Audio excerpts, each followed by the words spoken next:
ഈശോയിൽ പ്രിയപ്പെട്ടവരെ, ഒരിക്കൽ കൂടി നാം എല്ലാവരും ദൈവസന്നിധിയിൽ ഡിവൈൻ ബ്ലെസ്സിങ് എന്ന ഈ ശുശ്രൂഷയിലേക്ക് പ്രവേശിക്കുകയാണ്. കർത്താവ് നൽകിയ അനുഗ്രഹങ്ങളെ ഓർത്ത് നന്ദി പറയുന്ന ഒരു ശുശ്രൂഷയാണിത്. അനേക വർഷങ്ങളായി വചനത്തിന് നിറവും അഭിഷേകവും നിറഞ്ഞു നിൽക്കുന്ന വചന കൂടാരം ഡിവൈൻ ധ്യാനകേന്ദ്രം. അവിടെ ഓരോ ആഴ്ചയും നടത്തപ്പെടുന്ന ധ്യാനങ്ങൾ, ധ്യാന ശുശ്രൂഷകൾ, അതുവഴി അനേക അനുഗ്രഹങ്ങൾ അനേക മക്കളിലേക്ക് കർത്താവ് ഒഴുക്കിക്കൊണ്ടിരിക്കുക. ഇതിനെല്ലാം ഓർത്ത് നമ്മൾ നന്ദി പറയുന്ന ഒരു ശുശ്രൂഷയുടെ ഭാഗമായി തീരുകയാണ്. ഹബക്കൂക്ക് പ്രവാചകന്റെ പുസ്തകം 3-ാം അധ്യായം 18 മുതലുള്ള തിരുവചനങ്ങളിൽ നാം ഇപ്രകാരം കാണുന്നുണ്ട്: എൻ്റെ രക്ഷകനായ ദൈവത്തിൽ ഞാൻ ആനന്ദിക്കും. കർത്താവായ ദൈവമാണ് എൻ്റെ ബലം. കലമാൻ്റെ പാദങ്ങൾക്കെന്ന പോലെ അവിടുന്ന് എൻ്റെ പാദങ്ങൾക്ക് വേഗത നൽകി. ഉന്നതങ്ങളിൽ അവിടുന്ന് എന്നെ നടത്തുന്നു. അപ്പോൾ കർത്താവാണ് എൻ്റെ ആനന്ദം. കർത്താവിൽ ഞാൻ ആനന്ദിക്കുന്നു.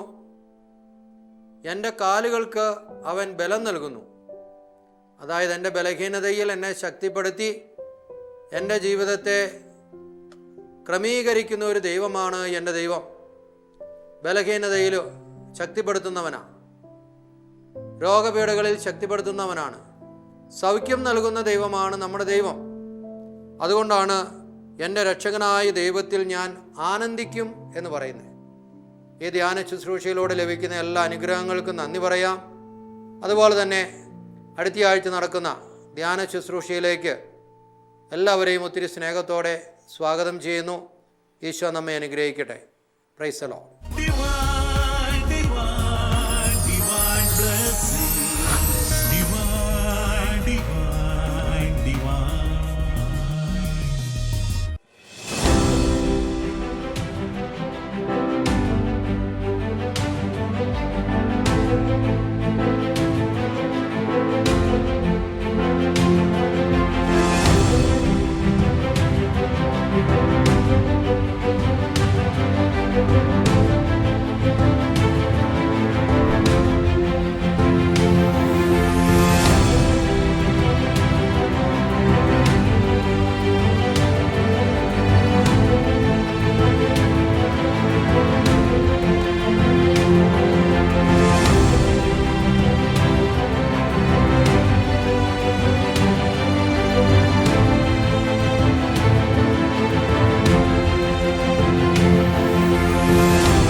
ഒരു സ്ത്രീയെ സംബന്ധിച്ചിടത്തോളം അവൾ ഭർത്താവിനോട് ഷെയർ ചെയ്ത് കഴിയുമ്പോൾ തന്നെ അവൾ ഫ്രീ ആയി.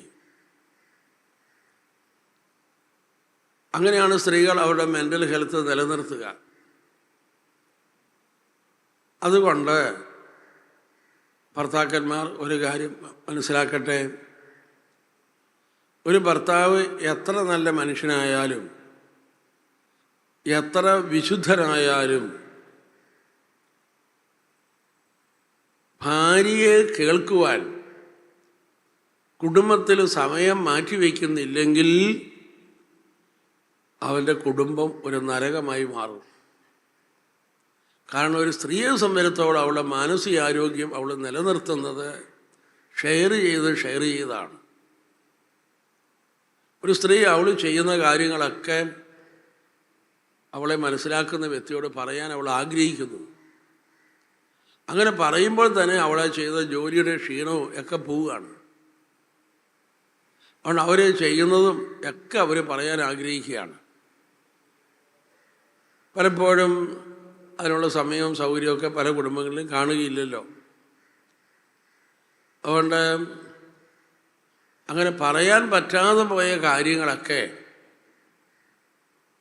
അത് അവൾ ഒരിക്കലും വാരിക്കളയുകയല്ല.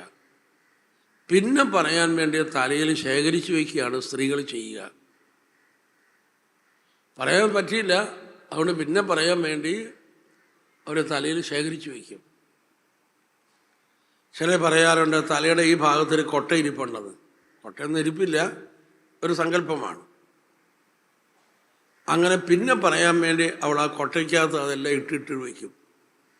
ഭർത്താവിനോട് പറയാൻ പറ്റാൻ അതിനുള്ള സമയമൊന്നും ഒത്തു വന്നില്ല. അതുകൊണ്ട് പിന്നെ പറയാൻ വേണ്ടി അവൾ ആ കൊട്ടയ്ക്കകത്ത് അങ്ങനെ ഇട്ടിട്ട് വയ്ക്കും.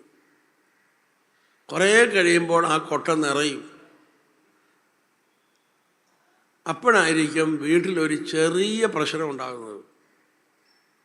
ആ പ്രശ്നം ഉണ്ടായാൽ ഈ കൊട്ട കവിഞ്ഞൊഴുകയല്ല സ്ത്രീകൾ ചെയ്യുക, കൊട്ട ഉൾപ്പെടെ മറിയുകയാണ് ചെയ്യുക. ഹല്ലേലൂയ. അതുവരെ പറയാതിരുന്ന എല്ലാം കൂടി അവൾ ഒരുമിച്ച് അങ്ങ് വിളമ്പും. ഹല്ലേലൂയ. അപ്പോൾ പല ഭർത്താക്കന്മാരും സ്തംഭിച്ചു നിൽക്കും. അവരിങ്ങനെ ചിന്തിക്കും, അല്ല ഇവിടെ ഇപ്പം ഇത്രയും ബഹളം ഉണ്ടാക്കാൻ ഇവിടെ എന്ത് സംഭവിച്ചു? പല പുരുഷന്മാരും മനസ്സിലാക്കുന്നില്ല ഇത് കൊട്ട മറിഞ്ഞതാണെന്ന്. ഹല്ലേലൂയ.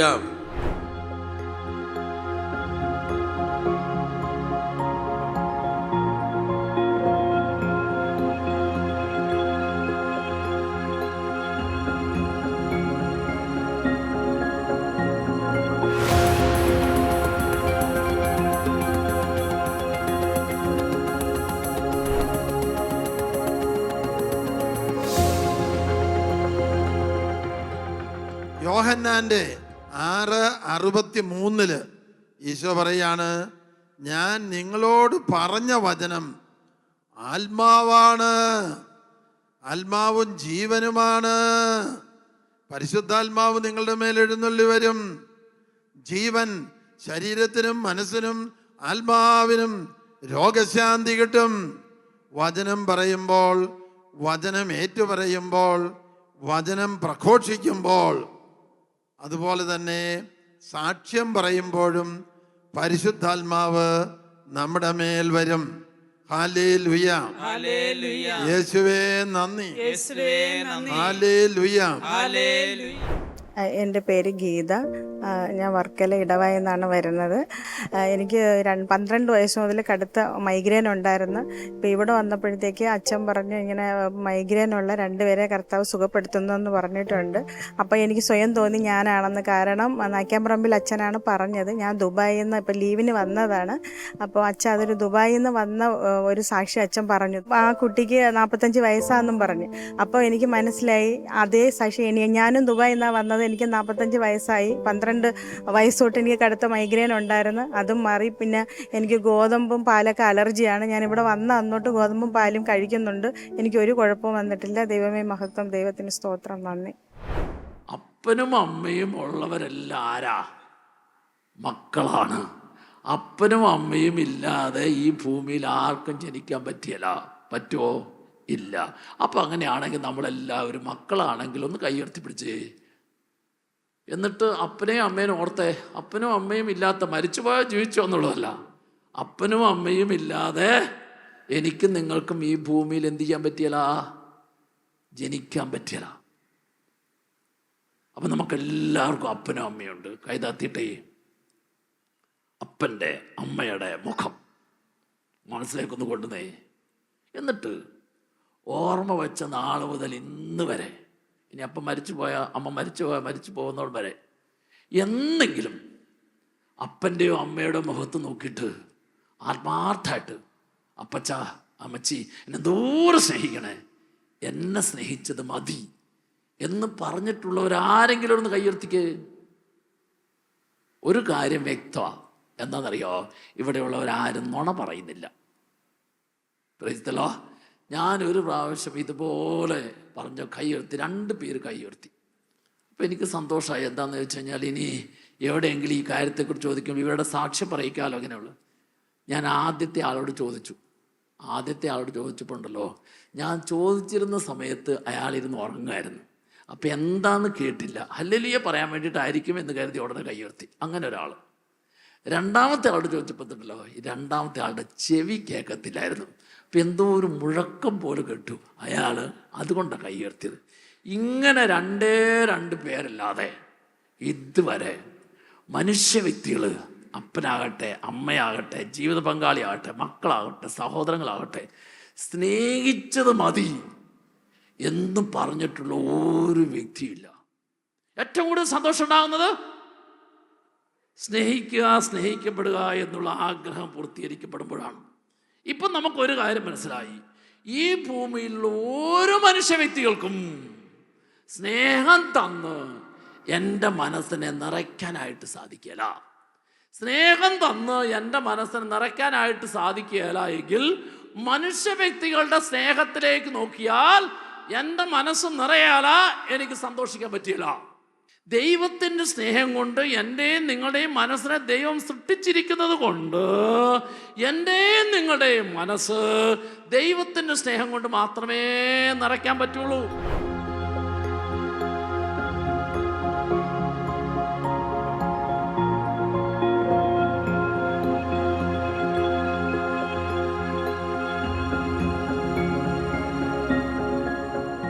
ഈശോയിൽ സ്നേഹമുള്ളവരെ, നമ്മൾ ധ്യാനം കഴിഞ്ഞ് വീട്ടിലേക്ക് മടങ്ങുകയാണ്.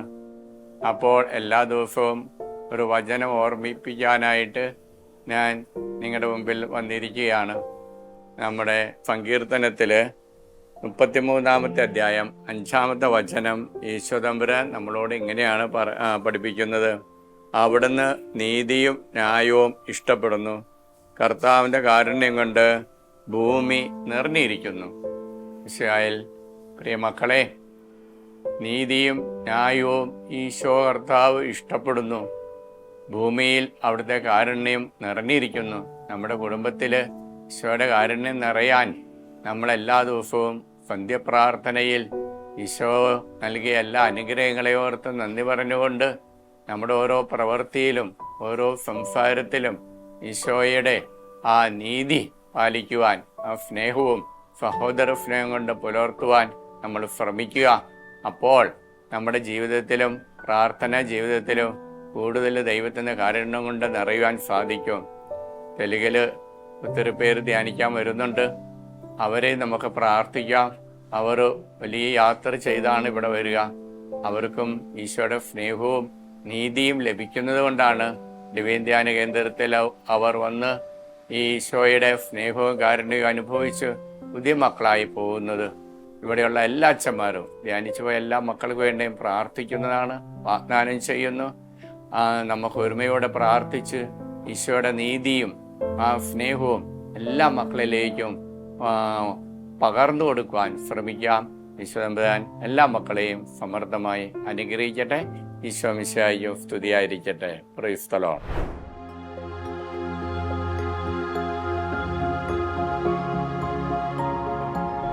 എൻ്റെ പേര് ബേസിലാണ്. ഞാൻ UK-ലാണ്. അവിടെ I've been there for 15 years now. I'm just visiting Kerala as like a holiday right now. And ഈ വചനത്തിൽ വന്നിട്ട് എനിക്ക് വളരെ വളരെ ഇഷ്ടപ്പെട്ടു. ഒരു ഗോഡ്ലി ഒരു ഗിഫ്റ്റ് എനിക്ക് തന്നിട്ടുണ്ട്.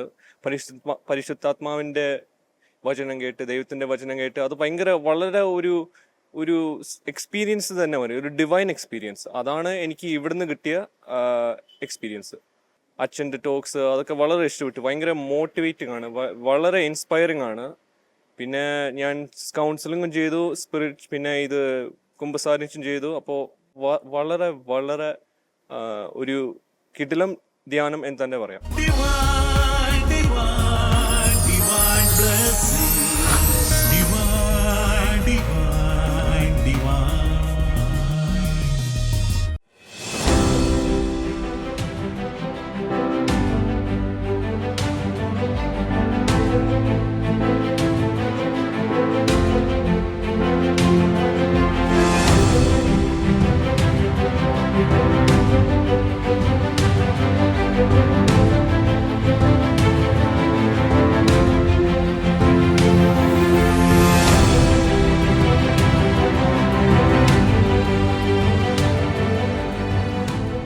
എൻ്റെ പേര് മിനി, സ്ഥലം ഇരിഞ്ഞാലക്കുട. ഞാനിവിടെ മുന്നും ധ്യാനം കൂടിയിട്ടുണ്ട്. പക്ഷേ ഇപ്പോൾ ജോലിയുടെ ഇടയിൽ ഞാൻ ഒരാഴ്ച ലീവ് എടുത്ത് ധ്യാനം കൂടാൻ വന്നതാണ്. ആത്മീയമായി ഒന്നുകൂടി വളരണമെന്ന് തോന്നി. അപ്പോൾ ഈ ധ്യാനം വളരെ അനുഗ്രഹപ്രദമായി തോന്നി. ദൈവത്തോട് കൂടുതൽ അടുക്കാൻ ഇവിടുത്തെ ഓരോ വചനങ്ങളും വളരെയധികം സ്പർശിച്ചു. ഇതെൻ്റെ മകളാണ്. അവൾ ആദ്യമായിട്ടാണ് ഇവിടെ വരുന്നത്. എൻ്റെ പേര് ജെയ്നാസ്. ആദ്യത്തെ ദിവസം വന്നപ്പോൾ തൊട്ട് ഈ നിമിഷം വരെ കർത്താവ് നന്നായി അനുഗ്രഹിച്ചു എന്ന് തോന്നുന്നു. നല്ലപോലെ ധ്യാനം കേൾക്കാനും വചനങ്ങളനുസരിച്ച് ജീവിക്കാനും സഹായിച്ചു. ഓരോ വചനം പറയുമ്പോഴും അത് നല്ലപോലെ ഉള്ളിലേക്ക് എടുത്ത് നല്ലൊരു കുമ്പസാരം നടത്താനും അനുദപിച്ച് നല്ല ജീവിതം നയിക്കാനും ഈശോ ശക്തി തന്നു. ഒരുപാട് നന്ദിയുണ്ട്. വിശുദ്ധ ലിഖിതം അറിയത്തില്ല, ദൈവത്തിൻ്റെ ശക്തിയെക്കുറിച്ച് അറിയത്തില്ല. അതുകൊണ്ടാണ് നമ്മൾ വചനം വായിക്കണം, ധ്യാനിക്കണം, അതനുസരിക്കണമെന്നൊക്കെ പറയാനായിട്ട് കാരണം. വിശുദ്ധ ഗ്രന്ഥത്തിൽ നമ്മൾ പഠിക്കണം, വായിക്കണം, മനസ്സിലാക്കണം, ഇതൊക്കെ പറയാൻ കാരണം. അപ്പം അറിവ്, വിശുദ്ധ ലിഖിതത്തെക്കുറിച്ചുള്ള അറിവില്ലായ്മ നമ്മളെ തെറ്റിലേക്ക് നയിപ്പിക്കാം.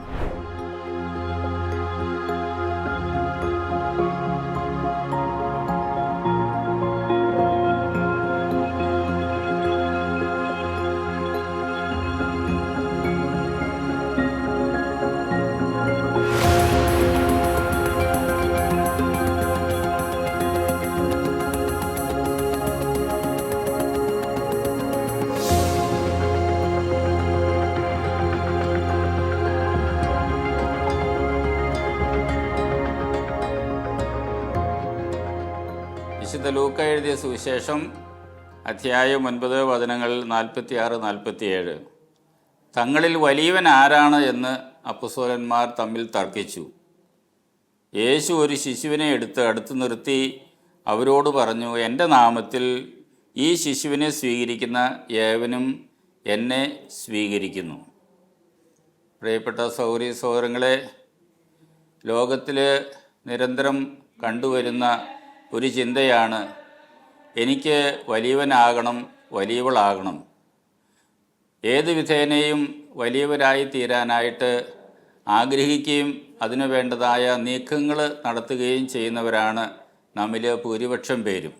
ഞാൻ വളരാനും ഉയരാനും ഒന്നാമതാകാനും ശ്രമിക്കുമ്പോൾ മറ്റുള്ളവരെ താഴ്ത്താത്ത ഒരു മനോഭാവത്തിലൂടെ വളരണമെന്നാണ് യേശു ആഗ്രഹിക്കുന്നത്. താഴെയുള്ളവരെ ആയ നമ്മെ ഓരോരുത്തരെയും ദൈവിക സന്നിധിയിലേക്ക് ഉയർത്തുവാൻ ശ്രമിച്ച യേശുവിൻ്റെ മനോഭാവം സ്വീകരിക്കുന്ന വ്യക്തിയാണ് വലിയവൻ എന്ന്, വലിയവൾ എന്ന് യേശു നമ്മെ പഠിപ്പിക്കുന്നു. അത്തരത്തിലുള്ള ഒരു മനോഭാവം നമ്മിൽ ഉണ്ടാകാനായിട്ട് നമുക്ക് പ്രത്യേകമായിട്ട് ആഗ്രഹിക്കാം, പ്രാർത്ഥിക്കാം. ദൈവം നമ്മെ അനുഗ്രഹിക്കട്ടെ. Thank you Jesus. I M Amala rose from Palakkad. ഞാൻ സ്ഥിരമായിട്ട് ഇവിടെ ധ്യാനത്തിന് വരുന്നതാണ്. ഇപ്രാവശ്യം ധ്യാനത്തിന് വന്നപ്പോൾ കൂടുതലായിട്ട് കർത്താവിൻ്റെ ഒരു അനുഗ്രഹം കിട്ടി. എനിക്ക് പ്രാർത്ഥനയിൽ നിലനിൽക്കാനുള്ള ഒരു പ്രചോദനം കിട്ടി. പിന്നെ ഓരോ ആവശ്യത്തിന് എന്ത് സാഹചര്യത്തിന് വേണ്ടിയിട്ടാണോ പ്രാർത്ഥിക്കുന്നത് അതിനനുസരിച്ചിട്ടുള്ള വചനങ്ങൾ എനിക്ക് വിശുദ്ധ ബൈബിളിൽ നിന്ന് കിട്ടി. പിന്നെ ലൈഫിൽ ഇനിയുള്ള കോൺസിക്വൻസ് ഒക്കെ ഫേസ് ചെയ്യാനുള്ള ഒരു കോൺഫിഡൻസ് പരിശുദ്ധാത്മാവ് തന്നു. ദൈവകൃപയിൽ നിലനിൽക്കാനുള്ള ഒരു ബ്ലെസ്സിങ്ങും കിട്ടി. Thank you Jesus. ആമേൻ.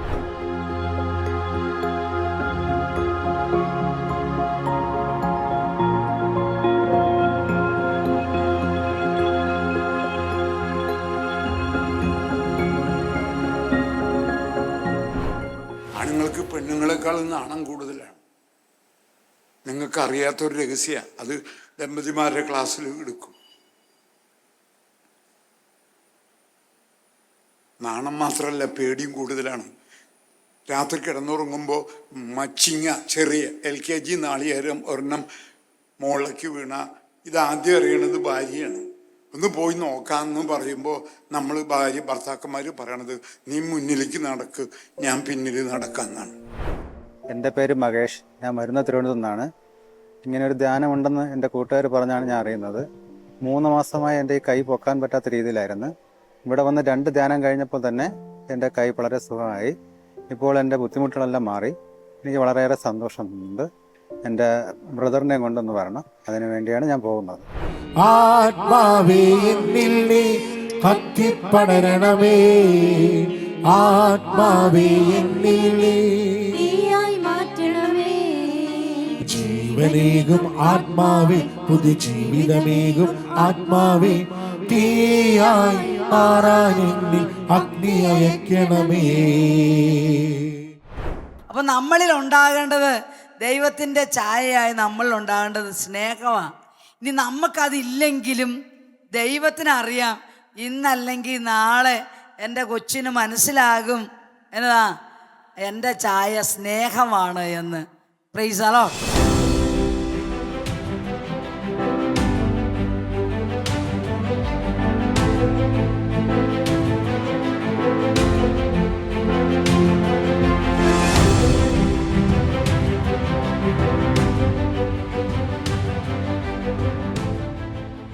എൻ്റെ പേര് അലക്സ് എന്നാണ്. ഞാൻ വരുന്നത് കോട്ടയം പുതുപ്പള്ളി എന്ന് പറഞ്ഞ ദേശത്തു നിന്നാണ്. കഴിഞ്ഞ വർഷമാണ് ലാസ്റ്റ് വന്നത്. കഴിഞ്ഞ വർഷം ഞാൻ എൻ്റെ ബ്രദറിന് വേണ്ടിയിട്ട് അവനെ കൂട്ടിക്കൊണ്ടാണ് വന്നത്. അവൻ്റെ ജീവിതത്തിലും വലിയൊരു മാറ്റം ഉണ്ടായി. അതുകൊണ്ട് ഞാൻ വലിയൊരു വിശ്വാസിയൊന്നും അല്ല, എങ്കിലും എൻ്റെ ജീവിതത്തിൽ ഇവിടെ വന്നതുകൊണ്ട് ഒത്തിരി മാറ്റങ്ങൾ ഉണ്ടായിട്ടുണ്ട്. അപ്പോൾ അങ്ങനെ വീണ്ടും 4ാമതും കൂടെ വന്നു. ഞാൻ വിശ്വസിക്കുന്നു ഈ പ്രാവശ്യവും എൻ്റെ ജീവിതത്തിൽ ഒത്തിരി നല്ല കാര്യങ്ങൾ, ഞാൻ എൻ്റെ പ്രശ്നങ്ങൾ നിങ്ങൾക്കൊരു മാറ്റം ഉണ്ടാവും എന്നുള്ളൊരു ഉറച്ച വിശ്വാസത്തിൽ വന്നിരിക്കുകയാണ്. ആ കുഷ്ഠരോഗി നിലവിളിച്ചല്ലോ, കർത്താവേ, അങ്ങേക്ക് മനസ്സുണ്ടെങ്കിൽ എന്നെ ശുദ്ധിയുള്ളവനാക്കാൻ കഴിയും. യേശു പറഞ്ഞു, എനിക്ക് മനസ്സുണ്ട്. യേശു അവൻ്റെ മേൽ തൻ്റെ കരങ്ങൾ വെച്ചു. ആ കരങ്ങളിതാ എൻ്റെ മേലും വയ്ക്കുന്നു. ആ മുറിവേറ്റ കരങ്ങൾ എന്നെ സ്പർശിക്കുന്നു. ശിരസ് മുതൽ പാദം വരെ ശരീരത്തിൻ്റെ ഓരോ അണുവിലേക്കും അവൻ്റെ ശക്തി കടന്നു വരുന്ന സമയമാണ്.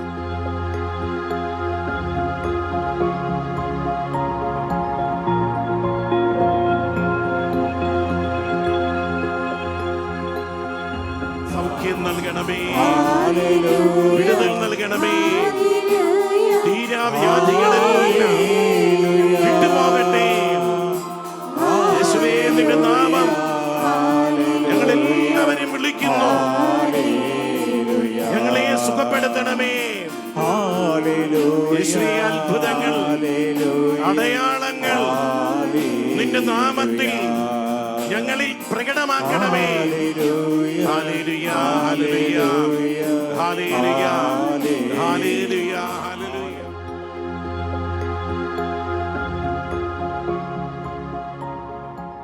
Divine, divine, divine blessing.